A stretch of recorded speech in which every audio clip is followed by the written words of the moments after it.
no céu, no mar, na flor, um detalhe de amor. Há também no entardecer a poesia do nascer.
Quem é você? É a pergunta mais importante que podemos responder diante do mundo para terminar a obra. Quem é você? Quem somos nós? Isso é uma pergunta radicalmente importante. E se eu abrir a minha Bíblia, eu convido você a abrir a sua Bíblia, a resposta a ela começa com algo tremendo, real, e você deve decorar esse texto, grifar esse texto, tuitar esse texto, bordar em um pano de prato. Será que alguém faz isso? Gênesis capítulo 1, verso 26. Gênesis 1, 26, é o texto mais fácil de achar de hoje. Se você achou, diga achei. E diz assim, também disse Deus, façamos o homem como? A nossa imagem conforme a nossa semelhança. Isso significa algumas coisas fundamentais para você. Primeiro, é possível identificar uma imagem de Deus? Sim, ele diz, façamos o homem à nossa imagem. Significa que Jesus tem nariz, olhos e boca? Que ele sorri? Isso é muito mais do que isso. Muito mais. Quando ele disse, façamos o homem à nossa imagem e semelhança, ele estabelecendo uma semelhança, ele está estabelecendo a imagem, ele está estabelecendo profundo e radicalmente um propósito. E aí, garoto? Vai se acostumando com esse lugar aí. Nasceu o evangelista aí,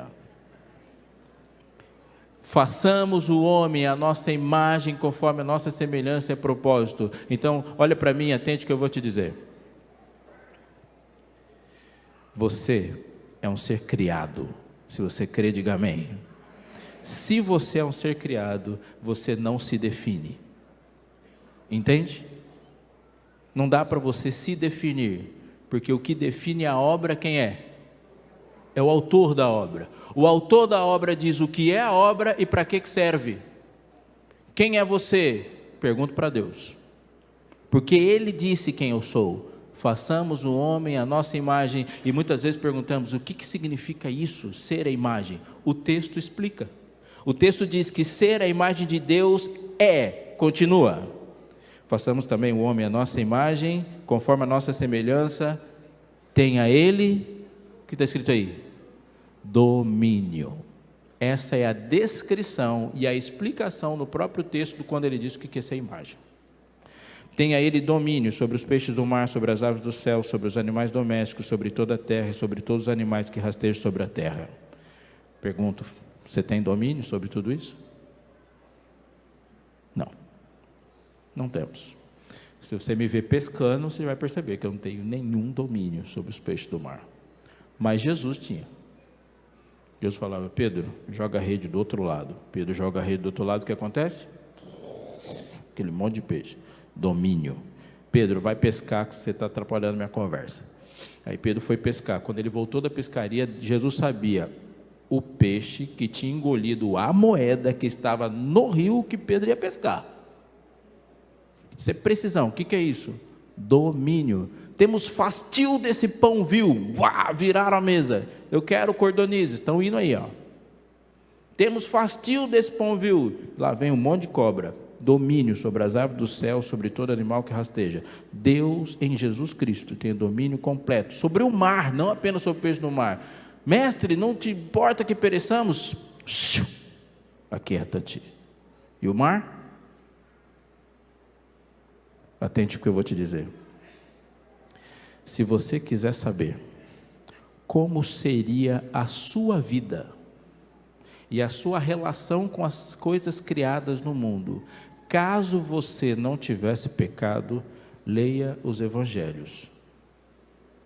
Porque aquela vida que Jesus teve é a vida que Ele pensou para nós. Aquela relação de poder e domínio que Jesus teve, é a que Ele pensou para nós. Jesus é o segundo Adão. Esse domínio nos foi usurpado. Não temos nenhum domínio. Sim ou não? Mais ou menos.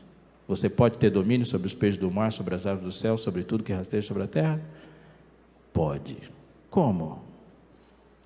Orando.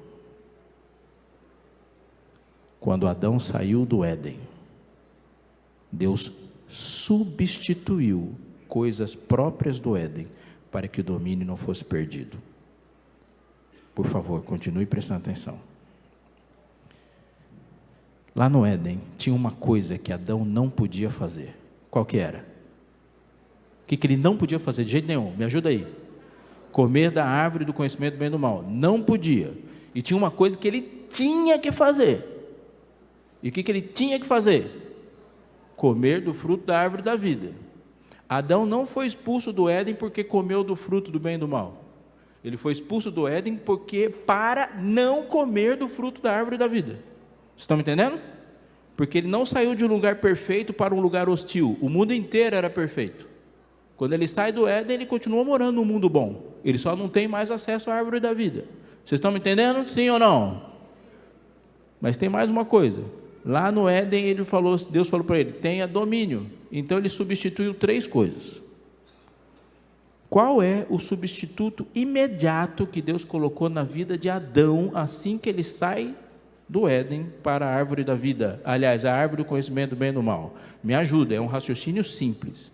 Deus chegou para Adão e falou: Adão, tudo isso é seu, menos isso. De quem era a árvore do conhecimento do bem e do mal? De Deus, não é de Satanás e nem de Adão, é de Deus. Tudo seu, menos isso. É para você lembrar que eu te coloquei numa posição elevadíssima, mas você não é Deus. Você é a imagem de Deus, Adão, mas não é Deus. E você tem que ter uma lembrança constante para você não achar que é seu. Você é mordomo, você cuida, você é imagem. Portanto, ele tinha que passar pela árvore do conhecimento do mal e reconhecer, ao não tocá-la, que ele não é Deus. Se Adão chegasse, pegasse da árvore e está dizendo para Deus: Deus, sai daqui, quem vai sentar no trono agora sou eu. Isso significa comer do fruto. Adão sai, Deus substitui imediatamente pelo quê? O que na sua vida que Deus fala? Tudo isso é seu, menos isso. Dízimo. Atente porque eu vou te dizer.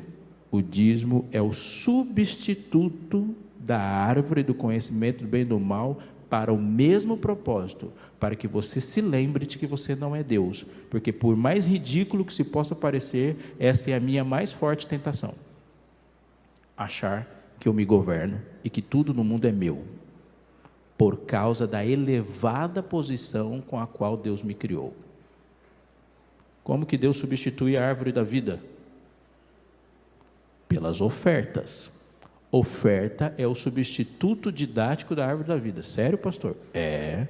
Adão tinha que ir à árvore da vida para se lembrar que tudo tem uma fonte, que a vida tem uma fonte, que a beleza tem fonte, que a graça tem fonte, que a vida tem fonte, que a alegria tem fonte, e a fonte é Cristo. E, portanto, a árvore da vida é o local de adoração onde ele tem um encontro com aquilo que Deus dá e Deus substitui. Uma forma prática: se você chegar aqui e você ganhou lá seus 5 mil reais, quanto você tem que dizimar?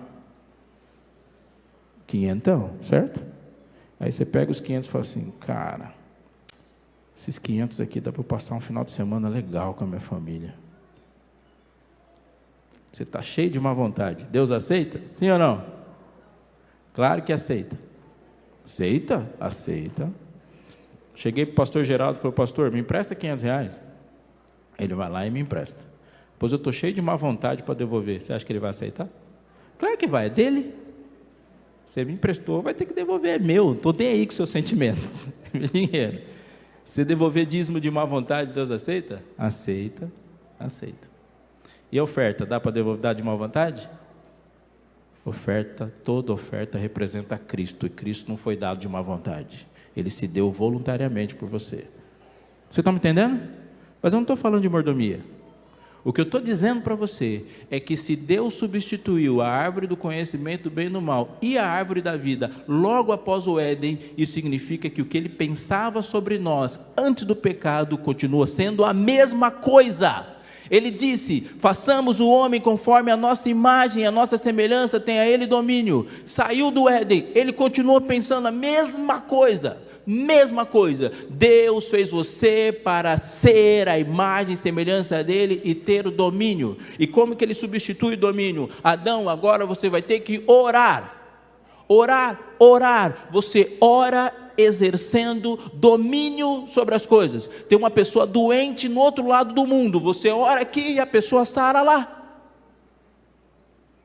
Você está aqui e diz, e como Elias, vai ficar 3 anos e meio sem chover. Sério, Senhor, o que eu faço? Sobe lá e ore para que não chova. Elias ora e o céu fecha.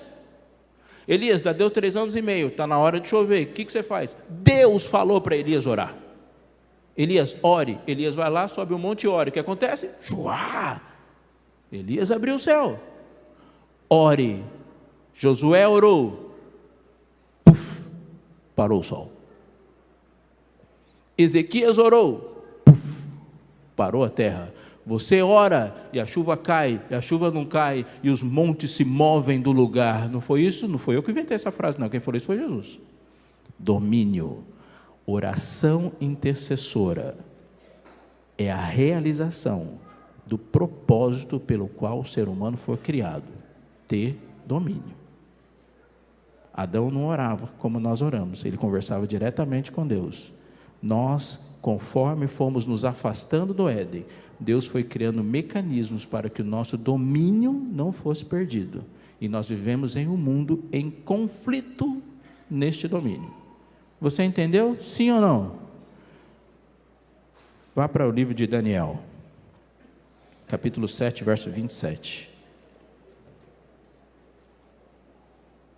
Daniel 7, 27. O livro de Daniel fala de um juízo, vou ler o 26 porque dá um contexto bom. E fala de um momento decisivo na história do mundo, da história do universo. E no capítulo 26 diz assim: mas depois se assentará o tribunal para lhe tirar o domínio usurpador, para destruir e o consumir até o fim. Olha o que diz o versículo 27. O reino e o domínio e a majestade dos reinos debaixo de todo o céu serão dados para quem? Ao povo dos santos do Altíssimo. O seu reino será um reino eterno, e todos os domínios servirão e obedecerão. Deus se levanta o juízo para tirar o domínio de Satanás sobre o mundo e devolver o domínio ao povo, você, dos santos do Altíssimo. Domínio, isto é ser imagem e semelhança de Deus. Quais são as implicações práticas disso? Eu disse que Deus substituiu a árvore do conhecimento do bem e do mal, da vida. Ele nos colocou oração, mas tem algo fundamental que Ele coloca em nós. Dons. Por favor, atente para isso. Livro de Isaías, capítulo 43.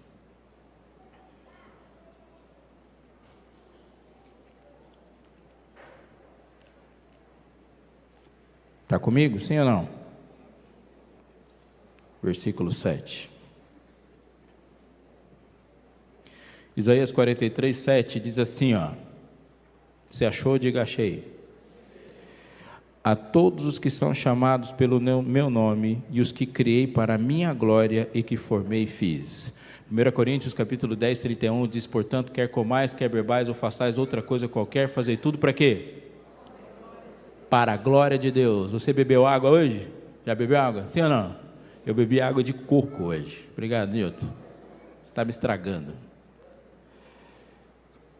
Para que você bebe água? Se for para se hidratar, está pecando. Porque o texto diz que você tem que beber água para a glória de Deus, não é isso aí? Doutora, cadê a doutora Josi? Se ficar falando lá, tem que beber água para hidratar, está errado, hein? A água é para a glória de Deus. Beba água para a glória de Deus.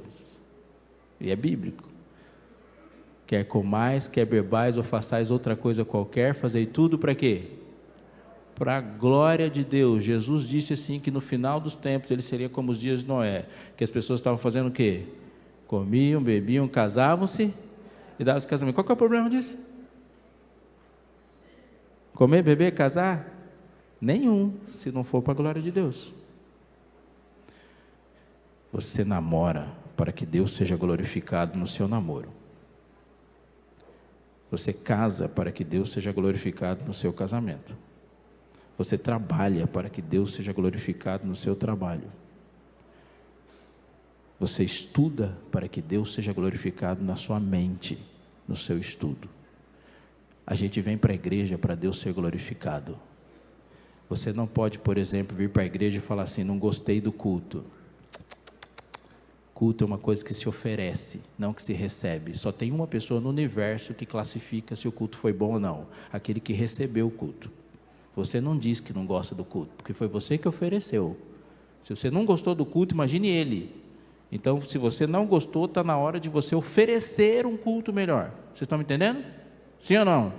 Nunca diga: não gostei do culto, porque o culto não foi feito para você, ele é feito por você. Só tem uma plateia, uma pessoa sentada na plateia de um culto: Deus. O resto é tudo artista, é você que oferece. Sim ou não? Sim. Estou falando isso só para você não falar do culto de hoje. Cadê? É pecado que você vai falar na hora do almoço lá. Tudo que fazemos, o fazemos para a glória de Deus. Então vai lá. E o que tem dom a ver com isso? Dons são reproduções de Deus em nós. Quando Deus decide se reproduzir em nós, isso é dom. Um exemplo: tem uma cantora que eu gostava muito, chamava Amy Winehouse. Na primeira vez que eu fiz 40 madrugadas, eu orei por ela. Era esquisito, que eu chegava na igreja, a pessoa falava assim: alguém aqui está orando pelos 5 amigos? Eu falava dos meus 5 amigos e a Amy. Ninguém sabia quem Amy que era a Amy Winehouse. Mas eu orei por ela. Quando eu descobri que ela estava usando crack, eu orei muito para que ela não usasse crack. Ela tinha asma. Gostava dela. Ela cantava muito. Ela tinha o dom de cantar? Não. Por que não? Ela cantava bem, não tinha dom. Dom é quando algo que somente Deus é capaz de fazer acontece nas suas habilidades. Cantar bem e ter dom de cantar não é a mesma coisa. Alguém ouviu a Amy cantar e falava: uau, canta muito. Nunca vi alguém falando assim: ouvi a Amy Winehouse cantando e encontrei Jesus. Isso nunca aconteceu. Eu posso cantar maravilhosamente bem e você sair daqui do jeito que veio. E tem gente que pode cantar muito menos do que muita gente talentosa e você tem um encontro com Jesus. Isso é dom. Só Deus é capaz de fazer isso. Não são habilidades. Já ouviu o Barack Obama falando? Ele com o microfone na mão é impressionante. Impressionante. Um dom de oratória absurdo, como muitos outros. Como Hitler tinha. Um dom de oratória extraordinário, conseguiu convencer uma nação inteira de alguns absurdos. Tem algumas pessoas aqui no Brasil que também conseguem fazer isso. Tem uns dons e consegue convencer a gente a fazer uns negócios absurdos. Mas ninguém fala assim: ouvi o Barack Obama pregando e Jesus falou comigo. Nunca ouvi ninguém falando isso. Mas eu já vi gente pregando, falando nós vai, nós fumo, e alguém encontrou com Jesus. Isso é dom. Dom, isso não estou falando para você: então nunca mais vou estudar. Não, tudo que tem na sua mão, na mão de Deus é útil. Mas dons é quando Deus se reproduz. Ele se reproduz em nós. É Ele colocando em você a sua imagem. A pessoa olha para você e fala: você não é capaz de fazer isso, é Deus que faz. Portanto, glorificar a Deus é quando alguém te ofende e você fala: eu vou perdoar você. E o planeta olha para você e fala assim: você vai perdoar? Isso é imperdoável. E o mundo inteiro sabe que não foi você que perdoou. Deus é em você. É quando você olha para alguém que não merece amor e ama, e o mundo fala: você não é capaz de fazer isso. Os seres humanos não fazem isso. Mas você fez. E Deus é glorificado. Quando nós nos dispomos a ser aquilo que Deus nos chamou para ser. A vida em Cristo, em sintonia com o céu, não é fazer, não é ter, é ser. Portanto, o que Deus está fazendo na sua vida hoje é retirando tudo que não é imagem e colocando de novo tudo que é. Você foi criado para ter domínio. Somos filhos de um rei, e filhos de um rei são príncipes. Simples assim.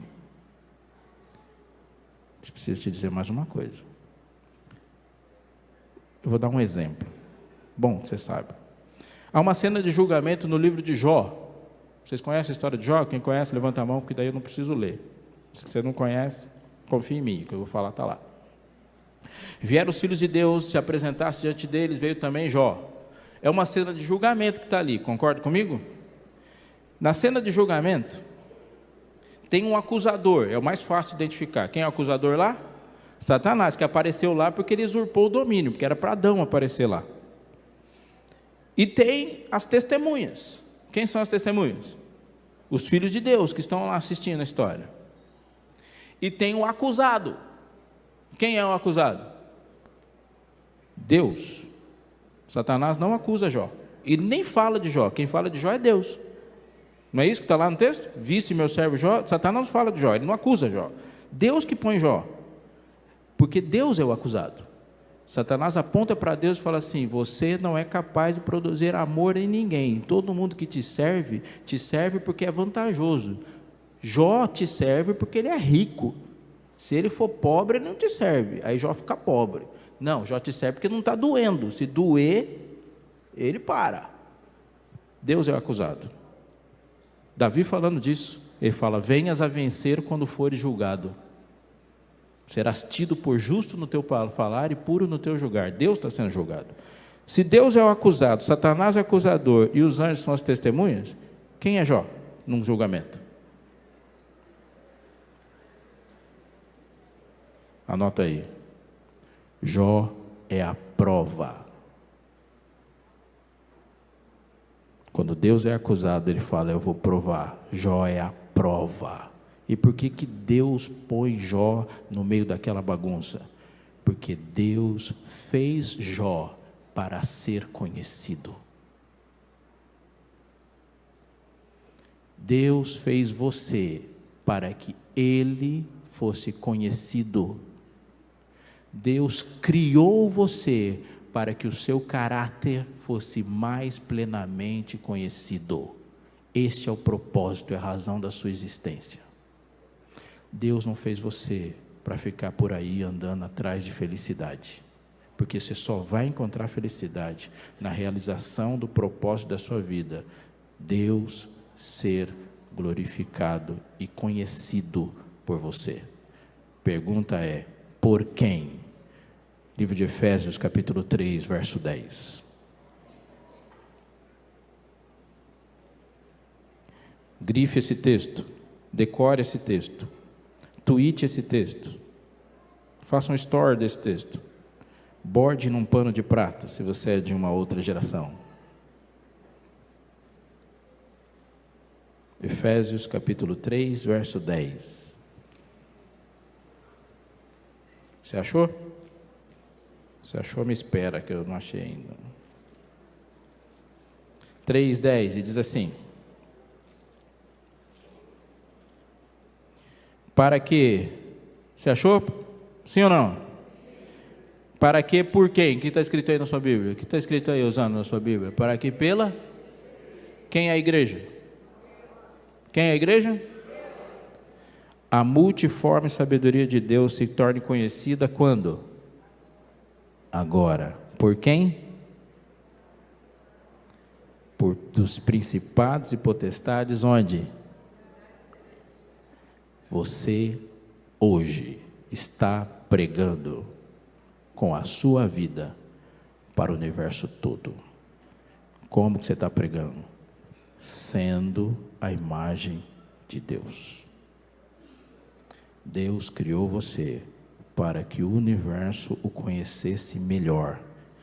E se você fosse um navegante espacial e chegasse até o Éden com a intenção, ou a terra, com a intenção de conhecer a Deus, e quisesse perguntar: como que eu faço para conhecer a Deus? Você ouviria a resposta: vai lá falar com Adão, porque ele é a imagem de Deus. Imagem de Deus em tudo. Pastor, quer dizer que eu tenho que me parecer com Deus? Você foi feito para isso. Preciso dizer algumas coisas agora antes de terminar. Se tudo que eu sei sobre você eu soubesse olhando para o seu carro, e você estacionasse seu carro na frente da igreja, e tudo que nós sabemos sobre você, nós sabemos analisando o seu carro, passasse uma pomba e carimbasse o seu carro, quanto tempo você levaria para limpar? Se tudo que eu sei sobre você, eu sei olhando para o seu carro. Demorava para limpar ou não? Ia ficar com aquela imagem borrada? Você limpa na hora? Sim ou não? Quando a imagem de Deus levou o seu primeiro arranhão lá no jardim, o que aconteceu? Jesus foi na hora, consertar a imagem. Se você é uma pessoa que se importa com a sua imagem, não ache que Deus não se importa também. Porque você não é um projeto do seu pai. Você não está aqui por intenções do seu pai ou da sua mãe ou pelas circunstâncias. Você é um projeto magnífico e extraordinário de Deus, que envolve a imagem dele.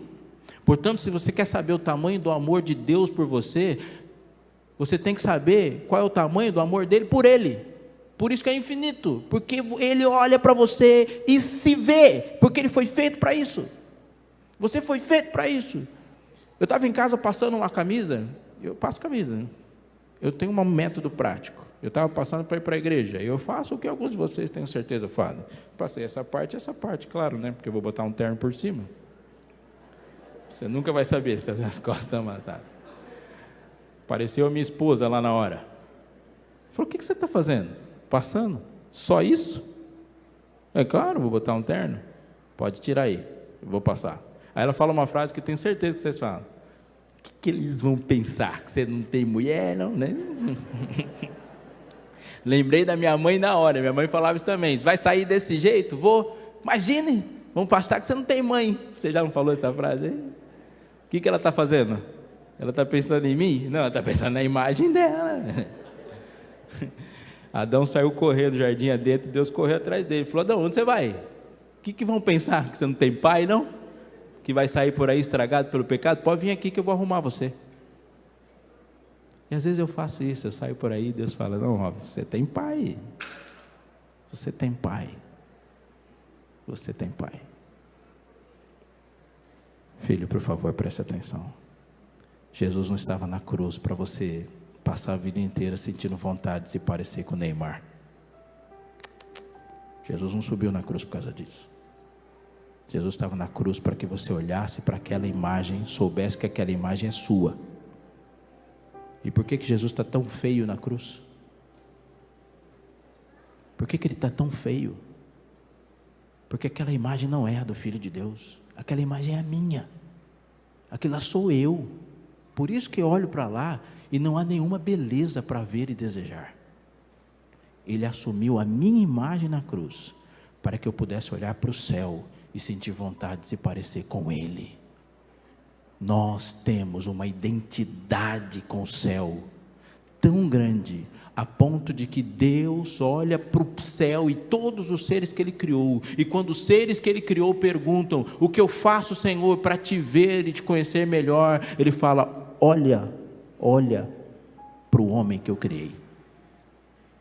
E quando alguém chega para o homem criado, você e eu, e fala assim, como que eu faço para saber quem é você? Você deve falar, olha para Deus, porque lá no centro do universo, sentado no trono, no lugar mais importante do universo, existe um Deus que se fez homem.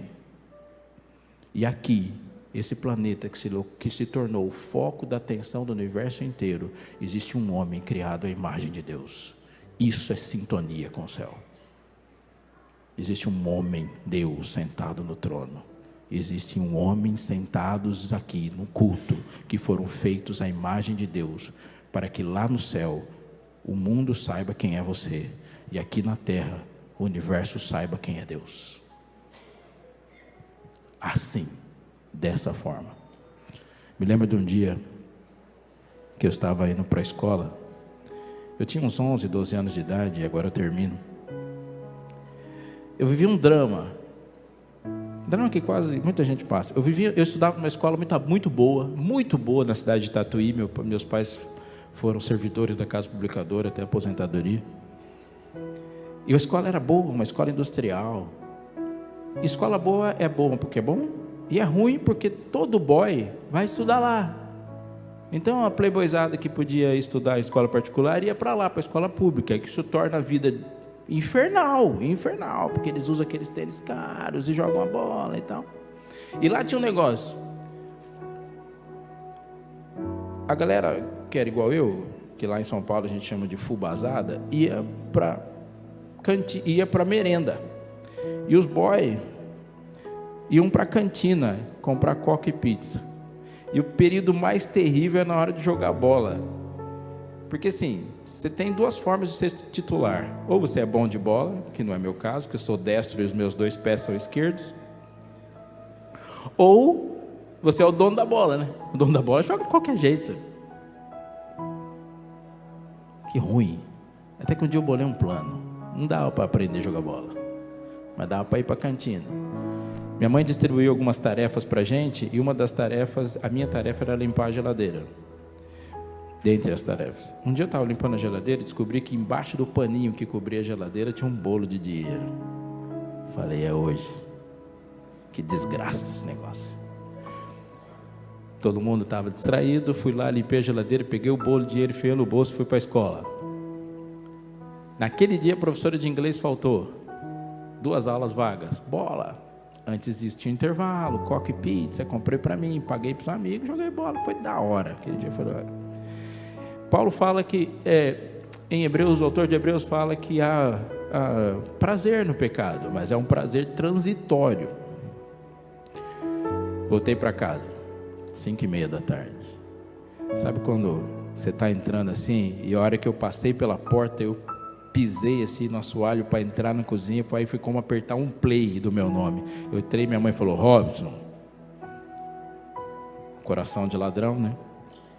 Você começa a falar, ai. Na minha mente eu pensei assim, como que eu vou dizer para minha mãe que não fui eu? Que provavelmente esse Robson é o inquérito que ela já tinha instaurado para ver quem que era. E eu vou tentar falar que não fui eu, dizer que saí mais cedo, sei lá. Daí o corredor era o período de eu pensar na minha defesa. Abri a porta do quarto dela, ela estava sentada na cama, ela falou, senta aqui. Nessa hora eu falei, meu argumento já não vai dar certo, porque ela não vai perguntar se eu sei. A hora que eu sentei, ela estendeu a mão e falou assim, cadê o dinheiro?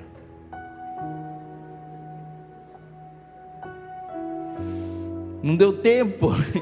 Fiei a mão no bolso, tirei um troco, sobrou bastante dinheiro, porque era bastante dinheiro. Um monte de dinheiro amassado, coloquei na mão dela, ela contou lentamente, eu pensei, o que eu posso fazer para dizer alguma forma de eu não apanhar? Sabe essa discussão que rola aí, da lei da palmada? Essa discussão nunca chegou em casa. Isso aqui... Falei, o que eu faço para não apanhar? Ela olhou para mim, contou o dinheiro e falou assim, esse dinheiro aqui era o dinheiro do gás. Eu sabia que o gás ia acabar hoje. Então eu peguei o dinheiro, deixei lá para de manhã comprar o gás. Seus irmãos estão aí, ó. Porque eles chegaram da escola de manhã e não tinha almoço. A essa altura eu já não estava pensando se eu ia apanhar ou não. Eu estava desejando apanhar. Porque eu peguei o dinheiro do gás e deixei todo mundo sem comida. Ela contou o dinheiro e desprezou o dinheiro. Jogou o dinheiro para o lado. Olhou no meu rosto e disse a frase mais teológica que eu já ouvi da minha mãe. Uma compreensão de Bíblia que eu tive. Ela falou assim, Robson, eu não criei você para isso. E desabou a chorar. Chorou. Eu vi minha mãe chorar daquele jeito pouquíssimas vezes, dá para contar numa mão. Ela chorou convulsivamente no dia que meu tio levou um tiro e morreu. Ela chorou daquele jeito do dia que a minha avó morreu. Ela chorou daquele jeito no dia que meu pai morreu. E ela chorou daquele jeito do dia que eu peguei o dinheiro. Era um luto para ela. Era uma frustração. E disse, eu não criei você para isso. Entendi. Mãe, para de chorar. Não. Ela não parava de chorar. Mãe, me bate, mas não chora. Ela não parava de chorar. Ela falou, pode sair. Você acha que eu consegui sair? Filho, Se você não for prestar atenção e não prestou atenção em nada do que eu disse, atente para isso. Deus não criou você para ser jogador de videogame. Deus não criou você para ficar parado na frente do computador enquanto o mundo desaba. Deus não criou você para ficar assistindo televisão, para ficar na frente do seu celular, querendo que as pessoas vivam por curtidas. Deus criou você para transformar o mundo, para avançar um reino, para ir para qualquer canto onde a bandeira de Sião não tremula, e quando você chega lá, Deus também chega. Deus criou você para qualquer pessoa que encontrar com você, olhar nos seus olhos, ouvir você falar, saia por aí dizendo: eu tive um encontro com Deus hoje. Ele estava varrendo uma casa, ele estava com um livro, ele estava estudando para o vestibular, ele estava colocando um tijolo no muro. Não sei, mas eu vi Deus, porque você foi criado à imagem de Deus, de forma que nenhuma pessoa no mundo que tenha passado um segundo sequer com você, não tem um vislumbre de quem Deus é, porque Deus criou você para isso. Para isso, tenha Ele domínio. Você dobra os joelhos e muda o mundo. O mundo. Você decide entrar no seu quarto, abrir a boca, e na hora que você fala Pai, você está dizendo uma frase que nenhum ser criado na história, no universo inteiro fala. Abra sua Bíblia, leia ela de Gênesis 1, Apocalipse 22, procure um anjo sequer chamando Deus de Pai. Ninguém fala isso, ninguém. Nós achamos que nós vamos chegar no céu e correr atrás de um monte de gente perguntando isso, aquilo. Não, a Bíblia não descreve isso. No dia que você chegar no céu, o universo vai correr atrás de você para saber o que é isso, viver nesse planeta sujo, podre, caótico e ser a imagem de Deus nele, para que os homens vejam as vossas boas obras, vejam e glorifiquem o vosso Pai que está nos céus. E vi outro anjo voando pelo meio do céu, tendo o evangelho eterno para pregar a todos que se assentam sobre a terra. E o evangelho é: temei a Deus e dai-lhe glória. Como? Vendo as vossas boas obras e glorificando a vosso Pai que está nos céus. Deus não estava na cruz para que você sentisse vontade de andar de Nike por aí.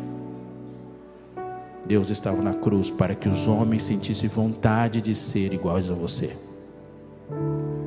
Ele não fez você para esse monte de coisa que sentimos vontade. Ele fez você de uma forma tão elevada que nem no seu sonho mais louco você tinha pensado nisso. Eu quero orar com você e por você. E na minha oração, eu quero colocar uma frase. E você vai ter que ter ousadia para colocar na sua também. Eu quero colocar a frase mais impressionante do livro de Atos. Um dia, Pedro e João estavam na escadaria do templo. E um necessitado mendigo chegou para eles e falou: você tem uma esmola? O que Pedro falou para eles? Eu não tenho prata e nem ouro, mas o que eu tenho, te dou em nome de Jesus Cristo, levanta. Mas sabe o que Pedro falou antes?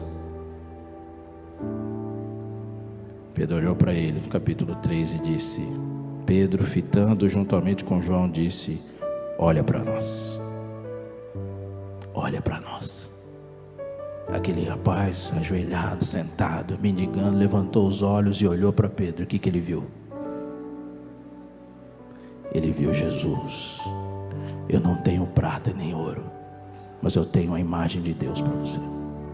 Olha para nós. Eu vou orar pedindo para que você nunca mais na sua vida diga uma frase que nós nos acostumamos a dizer, mas ela é um absurdo, é uma bizarrice. Quando você entrar na igreja, não olhe para as pessoas, olhe para Jesus. Nunca diga isso, porque se você entrar numa igreja e não ver Jesus nas pessoas, você não vai ver Jesus.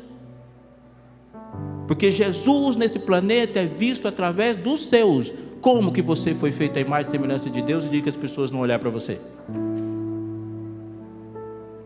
Quando eu entrei nessa igreja aqui, eu vi Jesus olhando para você, e Deus fala: deu certo. Quando você entrar numa igreja, você diz: olha para nós. Se alguém falar assim: eu não sei qual é o caminho, olha para nós. Você tem coragem de dizer isso? Diga: Você está indo para o céu? Sim ou não? Onde você vai estar daqui 500 anos? Onde você vai estar daqui 500 anos? Está com medinho? Onde você vai estar daqui 500 anos? Céu, mano. Daqui 100 anos? 50 anos? Céu. Agora só os adventistas continuam respondendo, que estão esperando Jesus voltar nos seus dias. Onde você vai estar daqui 10 anos? Então, se eu tiver 2 neurônios só funcionando, eu só segui você. Você vai estar no céu nos próximos anos? Sim ou não? Então você pode dizer para qualquer pessoa, me segue. Que quem quer ir para o céu tem que seguir você. Você vai chegar lá, eles chegam junto. Olha para nós. Você vai dizer essa frase também? Sim ou não? Então fique em pé, por favor. Senhor, nosso Deus, nosso Pai, Tu és extraordinário, gigantesco, justo, puro, reto, santo, magnífico em poder, indescritível. Mas pelo sangue de Jesus a gente começa uma oração te chamando de Pai. Que delícia falar isso. Pai nosso. Louvado seja o Teu nome, Senhor, pelos Teus santos e elevados propósitos. O Senhor nos deu um nome, uma identidade elevadíssima, ser a Tua imagem. E aqui estamos, Senhor, para dizer para Ti, para que em nome de Jesus faça uma coisa em nós. Entre, Senhor, coração adentro, vai pisando fundo e vai tirando dele, Senhor, tudo aquilo que ainda insiste em ocupar espaço e não foi o Senhor que colocou. Vai jogando para fora, Pai, de modo que quando o Senhor terminar, só tenha a Tua imagem aqui. Nós queremos, Senhor, nos entristecer pelas mesmas razões que o Senhor se entristece e nos alegrar pelas mesmas coisas que o Senhor se alegra. Queremos chorar pelas mesmas coisas que o Senhor chora e dizer as palavras que o Senhor fala. Queremos, Senhor, ser o Teu olhar, a Tua mão, a Tua voz para o mundo que precisa Te conhecer. Pai, Pai querido, dentre as surpresas que as pessoas esperam ter no céu, que cada pessoa que nos vir sorrir, no dia que olhar para o Senhor e o Senhor sorrir, elas possam reconhecer que esse sorriso já foi dado para elas aqui. Quando elas Te abraçarem, Senhor, lá no céu, que elas possam se lembrar dos abraços que nós demos nelas aqui e o Senhor as tocou. Senhor, quando a Sua voz for ouvida no céu, que as pessoas reconheçam que foi a voz que elas ouviram pelo Teu povo aqui. Somos Teus, somos a Tua imagem. Restaura, Senhor, que tenhamos a coragem de passar pela porta dessa igreja, de enfrentar o mundo dia a dia, olhando para todos os que precisam de Ti e dizer: olha para nós, sigam-me. Que esse seja um alvo, uma realidade, um propósito desta igreja aqui, em nome de Jesus, amém.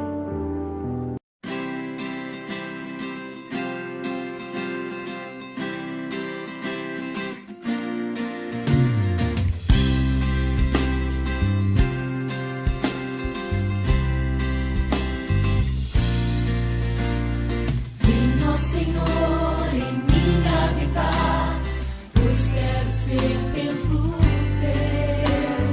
Quando eu sair deste lugar, que Jesus permaneça em mim. Permaneça em mim. Permaneça em mim. Permaneça em mim, meu Senhor, permaneça em mim. Venha, Senhor, em mim habitar, pois quero ser templo Teu.